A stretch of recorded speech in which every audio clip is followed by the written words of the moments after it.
আপনারা কেমন আছেন? আজকে আমরা Adobe Illustrator এর অ্যালাইন টুল নিয়ে কথা বলবো এবং আমরা শিখব যে কিভাবে অ্যালাইন টুলের ব্যবহার করা যায় এবং একটা ক্রিয়েটিভের অ্যালাইন দেখেই আমরা বুঝতে পারি যে ডিজাইনার তার ক্রিয়েটিভিটি অথবা তার মেধা, তার দক্ষতাটা কতটুক সে অ্যালাইন টুলেই নির্ভর করে এবং আমরা তাহলে আজকে ইলাস্ট্রেটরের এই গুরুত্বপূর্ণ টুলসটি আমরা শিখি। আমরা আজকে অ্যাডোবি ইলাস্ট্রেটরের অ্যালাইন টুল সম্পর্কে শিখব। তো চলুন আমরা অ্যালাইন টুল সম্পর্কে আজকে শিখি। এখানে আমরা দেখতে পাচ্ছি যে অ্যালাইন বক্স রয়েছে এবং এটা যদি আমাদের প্যালেটের মধ্যে না পাই তাহলে আমরা উইন্ডোজ থেকেও শিফট F7 দিয়েও আমরা এই অ্যালাইন বক্সটা নিয়ে আসতে পারি।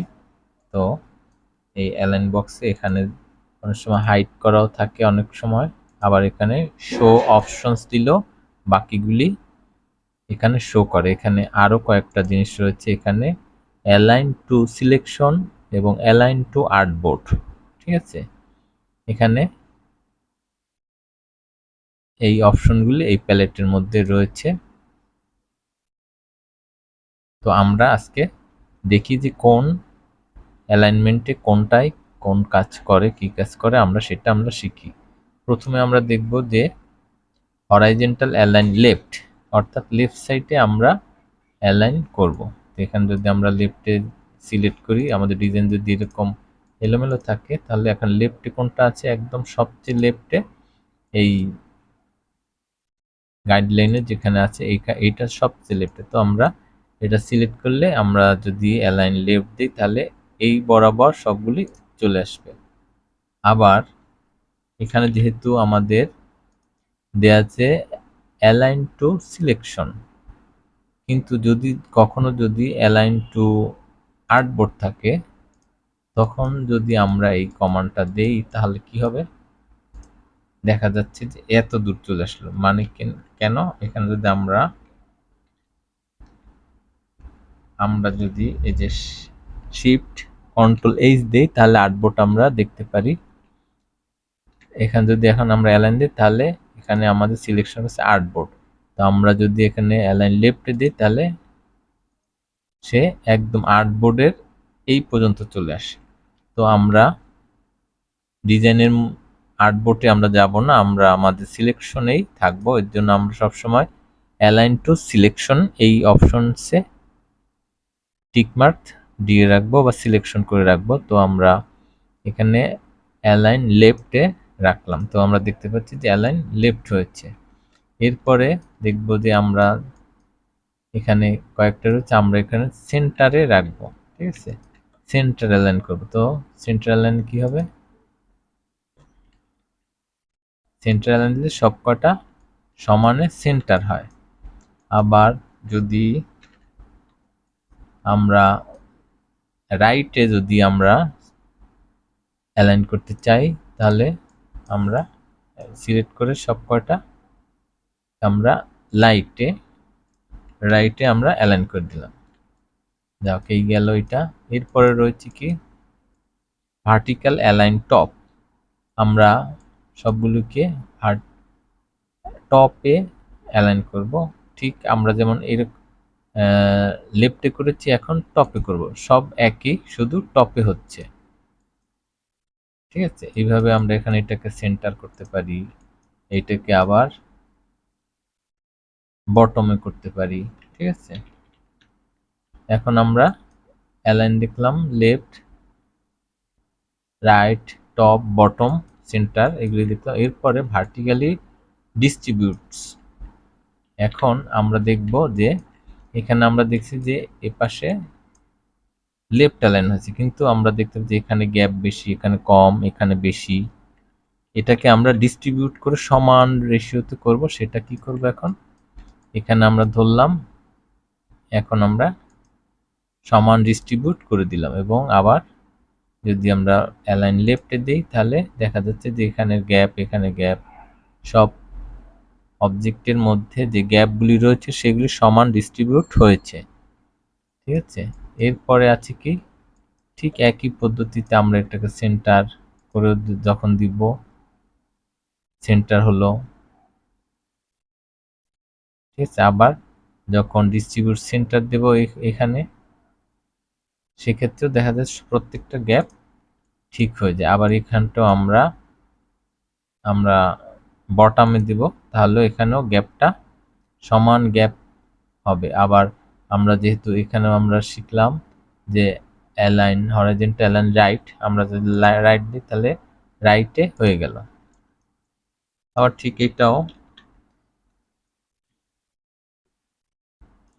এক্ষেত্রেও হরাইজন্টাল ডিস্ট্রিবিউট লেফট, আমরা যদি এখানে লেফটে দিলাম, দেখা যায় প্রত্যেকটা লেফট থেকে শুরু করে সমান ডিস্ট্রিবিউট হয়েছে। এখন যদি আমরা ভার্টিক্যাল অ্যালাইন টপ দেই তাহলে টপে হয়ে গেল। আবার এটাও আমরা যদি সেন্টার দেই এবং ডিস্ট্রিবিউট সেন্টার দেই এখানে, তাহলেও দেখা যায় যে সমানে প্রত্যেকটা সমান ডিস্টেন্সে এবং সেন্টারে হয়েছে। এটাও ঠিক একই রকম পদ্ধতি। আমরা যদি বটামে দিতে পারি, আবার এটা যদি গ্যাপ যদি সমান না থাকে তাহলে আমরা সমানের জন্য আমরা ডিস্ট্রিবিউট রাইট দিতে পারি, তাতেও সমান গ্যাপ তৈরি হয়েছে।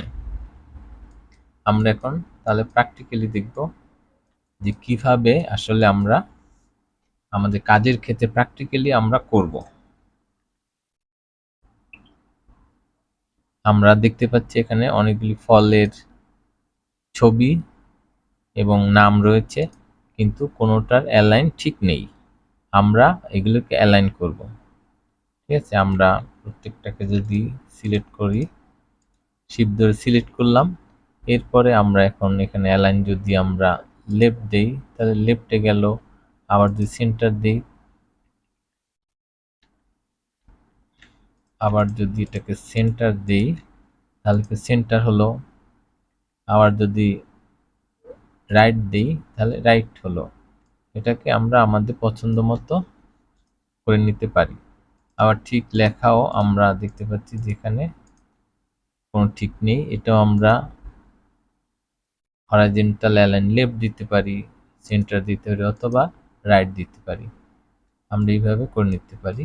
এখন দেখতে পাচ্ছি যে আমরা স্ট্রোকগুলিকে লক করা আছে। আমরা এখানটাকেও আমরা অ্যালাইন করে দিই, ভার্টিক্যাল অ্যালাইন সেন্টার যদি করি তাহলে কি হবে, একদম সেন্টার হয়ে গেছে সব। আমরা যদি স্ট্রোক দিয়ে দেখি তাহলে দেখতে পাচ্ছি যে একদম সেন্টার, অর্থাৎ এখানে যে পয়েন্টটা আছে সেই পয়েন্টে একদম সেন্টার হয়ে গেছে।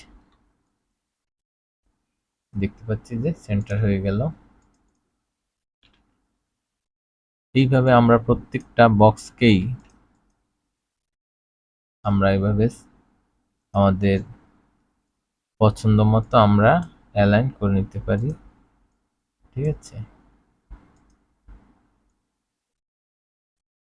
এইভাবে আমরা আমাদের ডিজাইনকে একদম গুছানো, ডিজাইনের মূল প্যাটার্ন বা ডিজাইনের দেখতে কত সুন্দর হবে সেটা অ্যালাইনমেন্টের উপর 80% নির্ভর করে যে কতটা সুন্দর হয়। যদি অ্যালাইনমেন্ট ঠিক না হয় তাহলে কখনোই কোনো ডিজাইন সুন্দর লাগে না। প্রত্যেকটা ডিজাইনের অবশ্যই অ্যালাইনমেন্ট ঠিক থাকতে হবে। আমরা প্রত্যেকটাকে আমরা অ্যালাইনমেন্ট করে দিলাম। দেখতে পাচ্ছি যে আমাদের মোটামুটি সবগুলোর অ্যালাইনমেন্ট সুন্দরভাবে হয়ে গেছে। এইভাবে আমরা আমাদের অ্যালাইনমেন্টগুলিকে ঠিক করে নিব।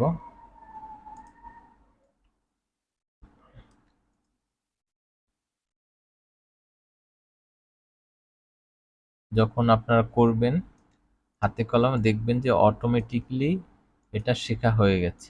এটা তেমন কঠিন কিছুই নয়, একটু শুধু প্র্যাকটিস করলেই আপনারা সহজেই ঘরে বসে করতে পারবেন এবং নতুন যারা রয়েছেন তারাও ইজিলি এগুলি করতে পারবেন। শুধু টুলসগুলি কোনটা দিয়ে কি করে এটা জানলে, আপনি শুধু ব্যবহার জানলেই আপনি আইডিয়াকে ব্যবহার করে আপনি যে কোনো জিনিস সুন্দরভাবে করে নিতে পারবেন। এবং এরপরে আমরা আরেকটা জিনিস দেখব, সেখানে আমরা দেখতে পাচ্ছি এখানে 3টা বক্স রয়েছে এবং এই বক্সকে আমরা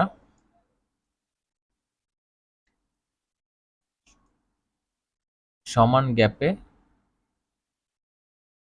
আমরা ডিস্ট্রিবিউট করব। সেক্ষেত্রে দেখা যায় যে distribute space, horizontal distribute space যদি দেই তাহলে দেখা যাবে যে এখানে প্রত্যেকটার গ্যাপ কিন্তু সমান আছে। আমরা কন্ট্রোল ওয়াই দিয়ে আমরা স্পেসটা দেখে নিই, দেখতে পাচ্ছি যে এইটা এবং এটা দুইটার স্পেসই সমানে রয়েছে। ঠিক আছে, আবার আমরা যদি ভার্টিক্যাল ডিস্ট্রিবিউট স্পেস দিই তাহলে ভার্টিক্যালিও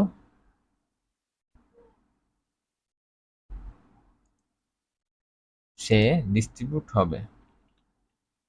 এবং আমরা আরেকটা জিনিস দেখব, সেটা হচ্ছে যে আমরা মনে করি যে এখানে এলোমেলো রয়েছে, কিন্তু আমি একটা সিঙ্গেল কমান্ডে আমি আমার ডিজাইনকে আমার পছন্দ মতো আমি অ্যালাইনমেন্টে আনবো। সেক্ষেত্রে কি করব, আমি মনে করি আমার এই অ্যালাইনমেন্টে সবগুলিকে আনবো।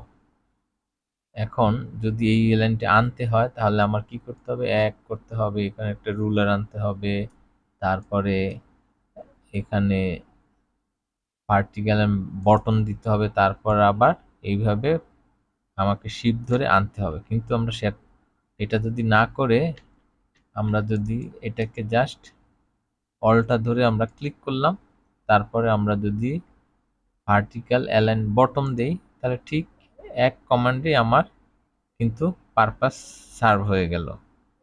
আমাকে কিন্তু আর এইটা করে আবার এইরকম আবার ম্যানুয়ালি আমার সরানো লাগলো না। সুতরাং আমরা যদি অলটা ধরে আমরা যেটা অলটা ধরবো সেটা ধরে আমরা যে কোনোটারকে ই করলে সেই এখানে দেখতে পাচ্ছি যেটা আমরা অলটা ধরে প্রেস করছি সেটা একটু বেশি ব্লু হয়েছে, অন্যগুলিতে সিঙ্গেল ব্লু অর্থাৎ কম ব্লু দেখা যাচ্ছে, আর যেটা আমরা অলটা ধরে প্রেস করি সেটা বেশি থাকে। তো আমরা এটা ধরলাম, এরপরে আমরা এটাকে যদি মূল জায়গাটা ধরি সেক্ষেত্রে আমরা এখন যে কমান্ডই দেব না কেন সে ওখান থেকেই সে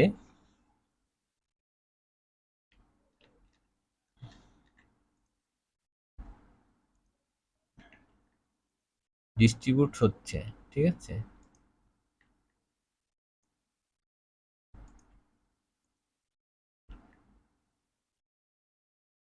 এইভাবে তা আমরা এটাও শিখলাম যে কিভাবে অ্যালাইনমেন্ট করতে হয়। তো আমাদের অবশ্যই এই টিউটোরিয়ালটা সবার কাজে লাগবে আশা করি। পরবর্তী টিউটোরিয়ালে আমরা কথা বলবো এবং শিখব আরো নতুন কিছু। তো আমার পেজে সকলে লাইক, শেয়ার এবং কমেন্টস করবেন। ধন্যবাদ সকলকে।